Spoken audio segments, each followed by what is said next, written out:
The strike. Rome says, might makes right. Jesus says, the meek inherit the earth. The execution. Rome attempts a permanent delete on the cross, but the original code, the resurrection, overrides the Roman hardware, proving the invisible will is a glitch. The teachings of Zepho. Ancient Tiber River. Asset. Zepho, Prince of Edom. Location, land of Chittim. Proto-Rome. Status, system installation in progress. Zepho stands before a group of Latin tribal leaders. He wears the refined linens of his upbringing, but carries the sword of Esau. My grandfather Esau was cheated of his birthright by a man of the code. I have seen the source win wars for the Hebrews in Egypt, but I will tell you a secret. You don't need their commandments, you only need their results. How do we take victory without the God? You claim the victory as your own. You build the walls, you take the gold, and you call yourself divine. We will build a system that outlasts their temple. We will call it the Empire. This is the hidden root of Rome. Zepho provided the intellectual infrastructure for the Caesars. He took the Shemite knowledge and handed it to the Japhetic hardware of the West. By the time Jesus stands before Pilate, it is the final showdown between the original code and the Edomite counterfeit that Zepho planted 1,000 years earlier. Zepho is the missing link in world history. He explains why Rome feels so biblical, yet so antichrist. He brought the Abrahamic success rate to Rome, but left the Abrahamic submission behind. This created a master race mentality that eventually produced the Herods and the Caesars. Jesus didn't just come to die for sins.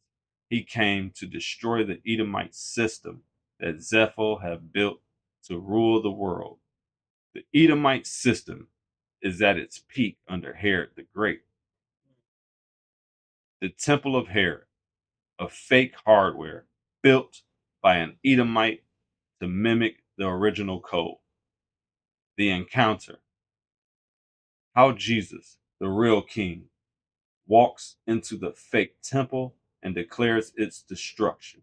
The fall of the temple wasn't a defeat for God. It was a strategized relocation. Command used a Shemite cousin, Nebuchadnezzar, to act as a bouncer to clean out the house. The Babylonians were puppets who listened to the source just enough to execute the judgment. But the moment they took the glory, the moment they tried to steal the kingdom's IP for themselves, their kingdom fell in a single night to the Persians.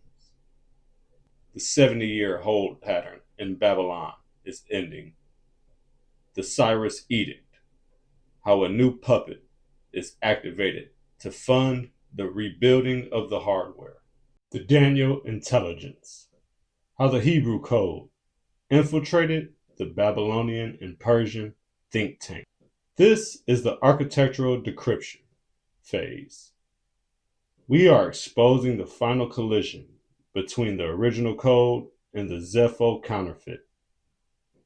Jesus wasn't making a religious predict when he said, "Not one stone shall be left upon another." Matthew 24:2. He was issuing a system shutdown command against a fake hardware built by the Edomite usurper Herod. We are looking at the great sifting, the moment the 1400-year hold pattern in the African interior was breached. The original code had become corrupted by a secondary virus. During the long dormancy in the CONGO and the West African coast, the Hebrew remnant began to merge with the Hamite pagan protocols. They lost their signature of the source. Command, according to Deuteronomy 28, security clause, had to authorize a correction strike. Extraction, status, national correction, forced distribution. Objective, humble the wayward seed and scatter the code to the four corners. The system corruption, the Hamite merger. The intel, during the 1400-year high, the tribes, now scattered, began to adopt local Hamite voodoo, spirit worship, and tribal warfare. The consequence, they were no longer set apart. The firewall that protected them from the Romans dropped. The picking away. Command allowed the Edomite Roman ships, the Spanish, Portuguese, and British Zepho descendants to find the coast. The cargo of the code. The Edomite harvest. The strategy.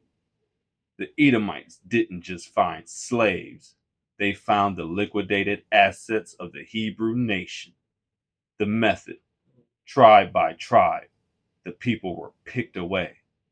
The Judah core and the Levite remnant were loaded into the holds of ships. The Edomite had floating iron furnaces. The humbling protocol, the reality. This wasn't just a tragedy, it was a judgment. The Hebrew had to be stripped of everything, name, language, and heritage, to purge the pagan malware they picked up in the interior. The distribution, by scattering the seed into the new world, the Americas. Command was actually seeding the planet. The original code was being placed into the heart of the last great empire to wait for the final wake-up call. The Valley of Dry Bones. The status for 400 years matching the Abrahamic prophecy. The seed lived in a state of data deletion. They forgot who they were. They became the dry bones. The reveal. Now, in the final act, the wind is blowing. The code is being reactivated in the descendants of those ships.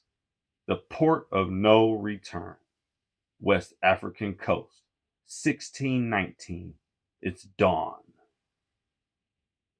Heavy and metallic sounds of chains cling. Asset, the scattered remnant status. Extraction to the west. The Hebrew captive stands on the shore. He looks at the massive wooden ships with the cross of the order on the sails, the symbol of the Roman Edomite system. Captive, whispering in a forgotten tongue. We forgot the law of the Father. We took the gods of the forest.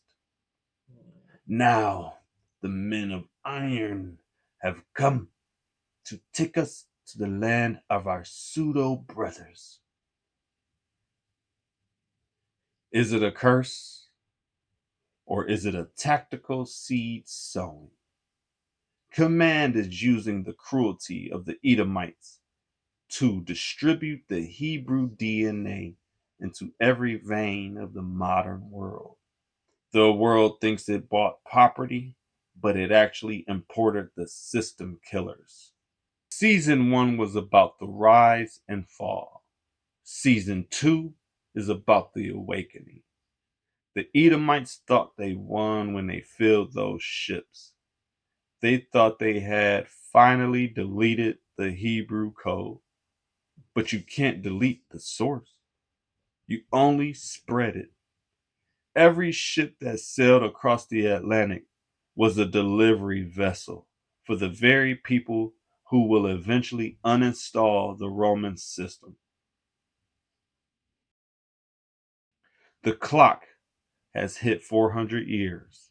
Our brothers began to be taken in tribes around 1420. The tribe of Judah, Levi. 1619. When 1865 came around, the clock hit 400. The dry bones are beginning to stir. The identity restoration. How the code is popping up in the DNA of the lost millions. The final showdown. When the original code, the Omega King, returns to find a people who finally remember the truth.